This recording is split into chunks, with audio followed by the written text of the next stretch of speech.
Be me, 23, graphic design student, freelance work from home, live alone, eat a lot of toast.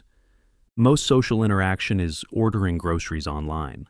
Still say thanks out loud when the website confirms the order. Never really dated. Not because I'm ugly or weird. Well, not too weird. Just never felt like someone people notice. Always the, oh yeah, him too guy. In friend groups, in class, even in photos. Sometimes I crop myself out on purpose. Used to bother me. Now it's just white noise. Wake up, make coffee, open laptop, do work, repeat. It's not bad, but it's not anything. Start going to a little co-working cafe near my place. Tiny place with mismatched chairs and too many plants. Not even fancy, but it's quiet, and the barista always plays ambient stuff with weird frog sounds. So I stay. First few weeks, nobody talks. Just laptops and caffeine.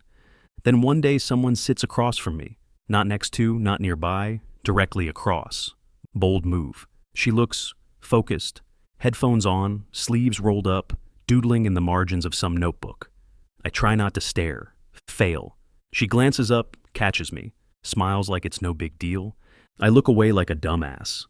Next day she's there again. Same table, same chair. This time she says, hey. I say hi, but it comes out like I bit my own tongue. She grins. You're the toast guy, right? I blink. She nods at my usual plate. You always eat toast with peanut butter and banana, every time. Impressive consistency. We start talking a little. Nothing big. Weather, uni stress, dumb memes. She tells me her name's Laya. Illustration major, part-time tattoo apprentice. Lives with her sister and 3 lizards. Says she draws things that shouldn't have eyes but do. Sends me a sketch of a haunted toaster. I laugh for real for the first time in weeks. One day she sits next to me instead of across. Says the light's better on my side. I believe her, but also maybe not. We start working side by side. She brings snacks, leaves sticky notes on my sketchbook. Looks sick. Try purple here. You forgot to eat lunch again. She never asks why I'm so quiet. Never pushes. Just makes space. Like she was always supposed to be there. After a month, she asks if I want to hang out outside the cafe. I say yes before my brain can ruin it. We go to a night market. She buys me a cursed keychain with googly eyes. Says, he looks like you when your render crashes. She's not wrong. She texts me later that night. Today was cool. I like doing nothing with you. I stare at the screen for like 5 minutes. Then reply, same, I'll bring toast next time. She sends 3 heart emojis and 1 rat emoji.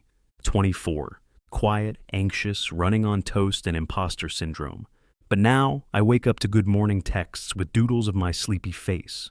Now I sit in cafes and someone slides snacks toward me without asking. Now I'm not background noise in someone else's life. I'm hers. Me and Lila have been together a year. We didn't label it at first. Just kinda happened. One night after too much boba and a dumb animated movie, she kissed me mid-sentence, then laughed and said, my bad, you were saying something important. I wasn't. But after that, everything felt more real. We still meet at the same cafe, same seats, only now we do it on purpose. She brings 2 drinks. Mine always has a bad pun written on the lid. Espresso yourself. Been thinking of you? Brutiful boy.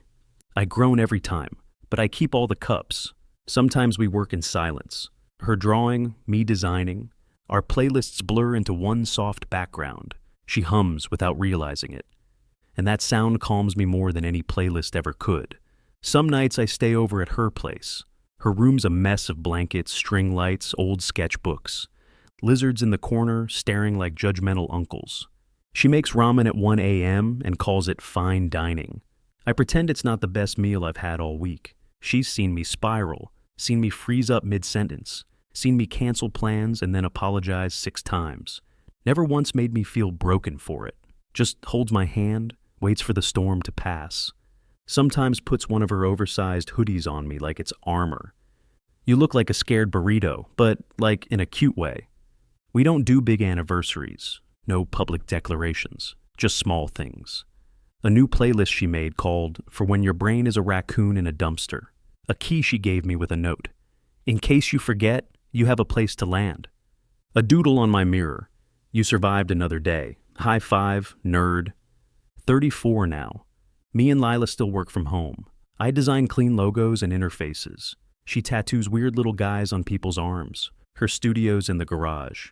She painted the walls green and named her plants after Greek gods. One's called Dionysus and keeps dying and reviving. We never had a big moment wedding. One day we just went to City Hall. Brought 2 friends and a disposable camera. She wore black boots and a denim jacket.